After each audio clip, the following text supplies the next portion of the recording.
భారత వాయుసేనకు వెన్నెముక, శత్రువులకు సింహస్వప్నం, ఫ్లయింగ్ డాగర్, గగనవీరుడు, భారత వైమానిక దళంలోని తొలితరం సూపర్సోనిక్ ఫైటర్ జెట్. ఇలా చెబుతూ పోతే MiG-21 ఫైటర్ జెట్ ప్రత్యేకతలు అన్నీ ఇన్ని కావు. IAFలో అర్ధ శతాబ్దానికి పైగా సేవలందించిన ఈ ఎయిర్ క్రాఫ్ట్ ఇది అనేక యుద్ధాల్లో శత్రువుల గుండెల్లో గుబులు పుట్టించింది. రణరంగంలోకి దిగితే ఆకాశమే హద్దుగా శత్రు స్థావరాలే లక్ష్యంగా మెరుపు వేగంతో దాడి చేసి ముష్కర్లను తొదముట్టించి యుద్ధాల్లో కీలక పాత్ర పోషించింది. వాయుసేన అమ్ముల పొదిలో ఉంటూ 60 ఏళ్ల పాటు అద్వితీయంగా పోరాడిన ఈ MiG-21లు తమ సేవలను ముగించాయి.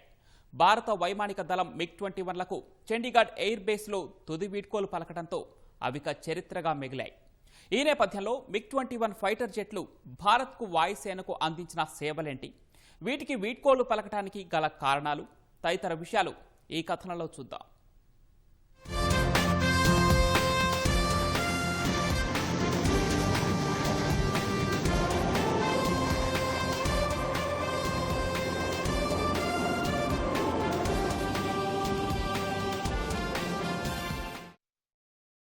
వస్తువుకైనా వాహనానికైనా మనిషికైనా మొబైల్కైనా ఇలా దేనికైనా ఓ కాలపరిమితి ఉంటుంది. అది దాటిన తర్వాత వాటి ఉపయోగం అతి కష్టం. ఇప్పుడా వంతు భారత వాయుసేనలో విశేష సేవలందించిన MiG-21 ఫైటర్ జెట్లకు వచ్చింది. ఇప్పటివరకు భారత విజయాల్లో కీలక పాత్ర పోషించిన ఈ యుద్ధ విమానాలు ఇక సెలవు తీసుకున్నాయి.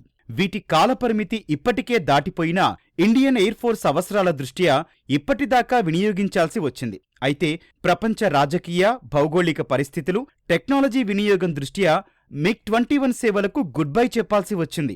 అందులో భాగంగానే శుక్రవారం చండీగఢ్ వాయుసేన కేంద్రం వేదికగా MiG-21లకు వీడ్కోలు కార్యక్రమాన్ని భారత వైమానిక దళం నిర్వహించింది. Air chief marshal AP Singh స్వయంగా 23వ స్క్వాడ్రన్ చివరి సార్టీలో పాల్గొన్నారు. చివరి ప్రయాణానికి గుర్తుగా మిగ్లకు వాటర్ సెల్యూట్ చేశారు. తర్వాత వాటికి సంబంధించిన లాగ్ బుక్ ను రక్షణ మంత్రి రాజ్నాథ్ సింగ్ కు అందజేశారు. మిగ్ల సేవలకు గుర్తుగా ప్రత్యేక స్మారక పోస్టల్ కవర్ను విడుదల చేసిన అనంతరం ఈ ఫైటర్ జెట్ల పోరాట పటిమను రక్షణ శాఖ మంత్రి కొనియాడారు. MiG-21 केवल एक एयरक्राफ्ट या मशीन भर ही नहीं है, बल्कि यह भारत और रशिया के बीच गहरे संबंधों का एक प्रमाण भी है. इस फाइटर एयरक्राफ्ट की पॉपुलरिटी, इसकी क्रेडिबिलिटी और इसकी मल्टी डायमेंशनल कैपेबिलिटीज की एक टेस्टिमनी है. अभी आप लोगों ने देखा कि MiG-21 की फाइनल फ्लाई पास्ट को air chief marshal AP Singh ने स्वयं लीड किया है और यह इस मशीन की क्रेडिबिलिटी और एयर वॉरियर्स के मन में इसके सम्मान को दर्शाता है. इतने लंबे समय तक MiG-21 अनेक वीरतापूर्ण कृत्यों का साक्षी रहा है. MiG-21 ఫైటర్ జెట్లు భారత్కి అనేక విజయాలు అందించాయి. 1965, 1971లో పాకిస్తాన్తో యుద్ధం, కార్గిల్ వారిలో భారత్ గెలవడంలో కీలక పాత్ర పోషించాయి. 2019లో జరిగిన బాలాకోట్ దాడుల సమయంలో శత్రువుల పాలిటే సింహస్వప్నంగా మారాయి. కానీ పాతవి కావడం, తరచూ ప్రమాదాలకు గురి కావడంతో MiG-21 విమానాలకు వీడ్కోలు పలకాల్సిన పరిస్థితి ఏర్పడింది. అయితే ఈ విమానం భారత్లో తొలిసారి చండీగఢ్ ఎయిర్ బేస్లో అడుగుపెట్టింది. నాడు ఫస్ట్ సూపర్ సోనిక్స్ గా వ్యవహరించే 28వ స్క్వాడ్రన్ కు వీటిని అప్పగించారు. దీంతో ఇక్కడే MiG-21ల 23వ స్క్వాడ్రన్ ప్యాంథర్స్ ఉండటంతో వీడ్కోలు వేడుక నిర్వహించి 2 స్క్వాడ్రన్ల MiG-21 యుద్ధ విమానాలకు వీడ్కోలు ప్రకటించారు. భారత వాయుసేనకు 6 దశాబ్దాల పాటు వెన్నెముకగా నిలిచిన MiG-21 శకం ముగిసింది.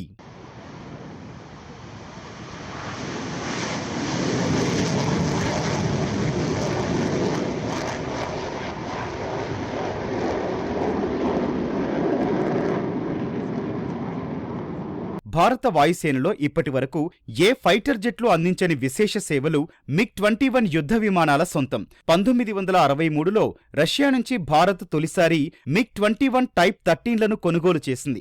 వీటిపై శిక్షణ పొందేందుకు 7 పైలట్లు రష్యాకు వెళ్లారు. కాలక్రమేణా 870కి పైగా MiG-21 ఫైటర్ జెట్లు వివిధ దశల్లో భారత వైమానిక దళంలో సేవలందించాయి. వీటిలో 600 ఎయిర్ క్రాఫ్ట్లు దేశీయంగా హిందుస్థాన్ ఏరోనాటిక్ లిమిటెడ్ తయారు చేసింది. చివరి వరకు ఉన్న వాటిలో MiG-21 bison air craft CU-2788 చాలా పాతది. అందుకే ఈ గగనవీరుడికి గుడ్ బై చెప్పాల్సి వచ్చింది. భారత వైమానిక దళ చరిత్రలో చెరగని ముద్ర వేసిన తొలి supersonic fighter jet MiG-21 Mikhail గోర్బిచ్ అనే డిజైన్ సంస్థ ద్వారా రూపొందించబడిన ఈ MiG-21 యుద్ధ విమానము మన భారత వాయుసేనకి ఎనలేని సేవలు చేసింది. Air chief marshal PC Lal మాటల్లో చెప్పాలంటే MiG-21 భారతీయ వాయుసేనకు రెక్కలనిచ్చింది, అవి ఇంతకుముందు లేవు అని 1971లో ఆయన అన్నారు. అంటే ఈ యొక్క విమానం యొక్క ప్రత్యేకత ఆ విధంగా కొనియాడబడింది. ఈ యుద్ధ విమానం మనకి అనేక యుద్ధాల్లో అంటే 65, అలాగే 71 మరియు 99 కార్గిల్లోను, తర్వాత 219 బాలాకోట్ యుద్ధంలోను, అలాగే ఆపరేషన్ సింధూర్ మొన్న ఈ మధ్య జరిగిన ఆపరేషన్ సింధూర్లో కూడా MiG-21 యుద్ధ విమానము ఉపయోగపడిందండి. 31 స్క్వాడ్రన్లుగా ఉన్న వాయుసేన యుద్ధ విమానాల దళంలో 2 స్క్వాడ్రన్లకు వీడ్కోలు పలకడంతో 29కి చేరాయి. అందులో 12 సుఖోయ్ 30, 3 మిరాజ్ 2000, 2 రఫేల్, 2 తేజస్తో పాటు జాగ్వార్, MiG-20 స్క్వాడ్రన్లు ఉన్నాయి. అయితే చైనా, పాకిస్తాన్ సహా ఇతరత్రా దేశాలతో ముప్పు పొంచి ఉన్న నేపథ్యంలో భారత వైమానిక దళానికి 42 యుద్ధ విమానాల స్క్వాడ్రన్ల అవసరముంది. దీంతో ఉన్నవాటికి రిటైర్మెంట్ ప్రకటిస్తే పరిస్థితి ఏంటనే సందేహాలు ఉన్నాయి. అయితే వీటి స్థానాన్ని దేశీయంగా తయారైన తేజస్ MK-1లతో భర్తీ చేయనున్నారు. ఈ ఏడాది ఆగస్టులో ప్రధాని నేతృత్వంలోని భద్రతా వ్యవహారాల కేబినెట్ కమిటీ అదనంగా 97 తేజస్ మార్క్ 1A జెట్ల కొనుగోలుకు ఆమోదం తెలిపింది. అందులో భాగంగానే సెప్టెంబర్ 25న రక్షణ మంత్రిత్వ శాఖ, హిందుస్థాన్ ఏరోనాటిక్స్ లిమిటెడ్ మధ్య 60,000 కోట్లకు పైగా రూపాయలతో 97 తేజస్ మార్క్ 1A జెట్ల ఒప్పందంపై సంతకాలు చేసినట్లు తెలుస్తోంది. ఇందులో 68 యుద్ధ విమానాలు, 29 ట్విన్ సీటర్స్ ఉండనున్నట్లు రక్షణ శాఖ వెల్లడించింది. 2027-28 నుంచి వీటి సేకరణ ప్రారంభం అవుతుంది. అయితే వచ్చే నెలలో 2 తేజస్ విమానాలను IAFకి అందించడానికి హాల్ సన్నద్ధమవుతున్నట్లు రక్షణ శాఖ వర్గాల సమాచారం.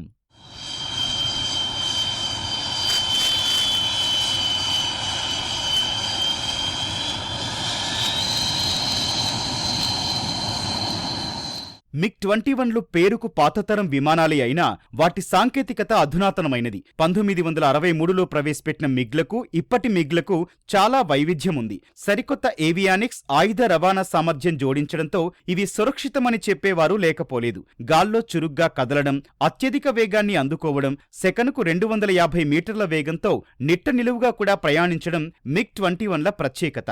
వాస్తవానికి ఈ యుద్ధ విమానాన్ని నడిపిన పైలట్లు మరో దానివైపు పెద్దగా మొగ్గు చూపారంటే వీటి విశిష్టత ఎంతటితో ప్రత్యేకంగా చెప్పనవసరం లేదు. ప్రస్తుత తరం విమానాలు ఫ్లై బై వైర్ వ్యవస్థతో వేగాన్ని నియంత్రిస్తుండగా మిగ్లు గేర్ సిస్టంతో పనిచేస్తాయి. దీంతో గంటకు 2000 కిలోమీటర్లకు పైగా వేగాన్ని అందుకోగలవు. అందుకే 1960-70 సంవత్సరాల్లో భారత్కు గగనతల యుద్ధంలో ఇవి అదనపు బలంగా మారాయి.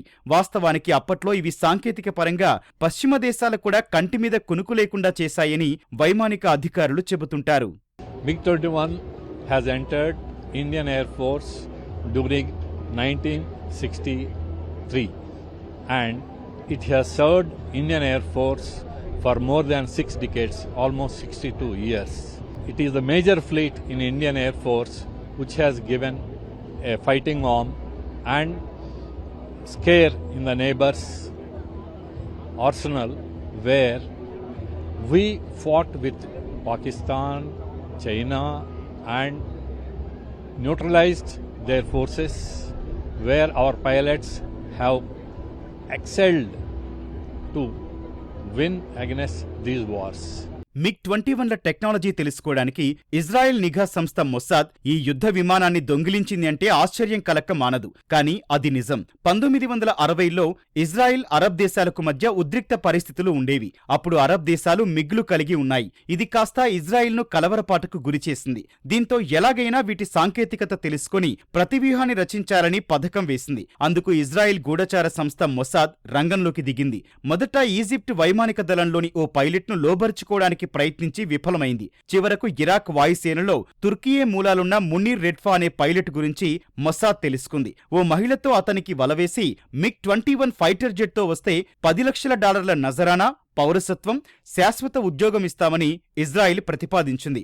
దీనికి రెడ్ఫా అంగీకరించడంతో 1966 ఆగస్టులో MiG-21 విమానాన్ని దొంగిలించింది ఇజ్రాయిల్. ఫలితంగా ఆ మరుసటి ఏడాది అరబ్ దేశాలతో జరిగిన యుద్ధంలో విజయం సాధించింది. MiG-21 విమానాలు భారత వాయుసేన ఉపసంహరించుకోవడానికి అనేక కారణాలున్నాయి. తరచూ ప్రమాదాలకు గురవుతూ ఎగిరే శవపేటికగా అప్రతిష్ట మూటగట్టుకుంది ఫైటర్ జెట్. IAFలో సేవలందించిన మిగ్ విమానాల్లో దాదాపు 482 జెట్లు కూలిపోయినట్లు 2012లోనే నాటి రక్షణ మంత్రి ఏకే ఆంటోనీ రాజ్యసభలో వెల్లడించారు. ఇండియన్ ఎయిర్ ఫోర్స్లో అత్యధికంగా కూలిపోయిన ఫైటర్ జెట్లు కూడా ఇవే. అయితే 1950 దశకంలో తయారు చేసిన MiG-21 విమానాలు 1985లోనే రష్యా తమ దళం నుంచి తొలగించింది. దాదాపు 60 దేశాలు వీటిని ఉపయోగించగా చాలా దేశాలు ఎప్పుడో సేవలకు సెలవు ప్రకటించాయి. మన దగ్గర అత్యాధునిక సుఖోయ్, రఫేల్, తేజస్ వంటి యుద్ధ విమానాలున్నాయి. కానీ వాటి సంఖ్య చాలా పరిమితంగానే ఉంది. వాటితో భారత వాయుసేన అవసరాలు తీరడం కష్టం. అందుకే తప్పనిసరి పరిస్థితుల్లో MiG-21లను కాలం తీరినా వినియోగించాల్సి వచ్చిందని వాయుసేన వర్గాల అభిప్రాయం.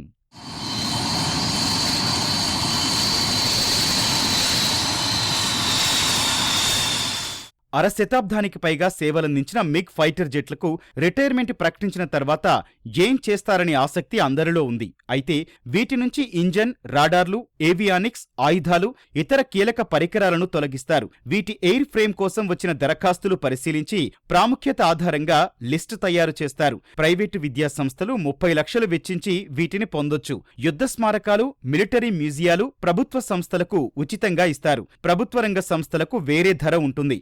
ప్రాధాన్య క్రమంలో ప్రభుత్వ సంస్థలు ముందు వరుసలో ఉంటాయి. మిగ్ ఎయిర్ ఫ్రేమ్ పొందిన సంస్థలు కొన్ని నిబంధనలు ఖచ్చితంగా పాటించాల్సి ఉంటుంది. ప్రోటోకాల్ మెయింటెనెన్స్, వాయుసేన సూచించిన రంగులు చెప్పిన షేడ్స్ లోనే ఉండాలి.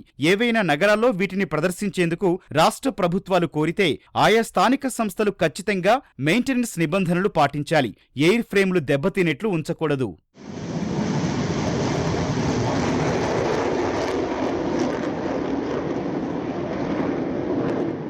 వాయుసేనకు వెన్నెముకగా నిలిచిన గగనవీరుడు MiG-21కి వీడ్కోలు తప్పలేదు. దీంతో విశేష సేవలందించిన MiG-21ల శకం సెప్టెంబర్ 26తో ముగిసింది. దీన్ని భర్తీ చేయడానికి ఎన్ని ఎయిర్ క్రాఫ్ట్లు వచ్చినా మిగ్ల ప్రత్యేకతే వేరు. దాని వేగానికి, సాంకేతికతకు వాటికవే సాటి. ఈ నేపథ్యంలో భవిష్యత్ అవసరాల దృష్ట్యా వీటి స్థానాన్ని భర్తీ చేయడంతో పాటు భారత వైమానిక దళంలో స్క్వాడ్రన్ల సంఖ్య పెంచుకోవాలని విశ్రాంత సైనికాధికారులు సూచిస్తున్నారు.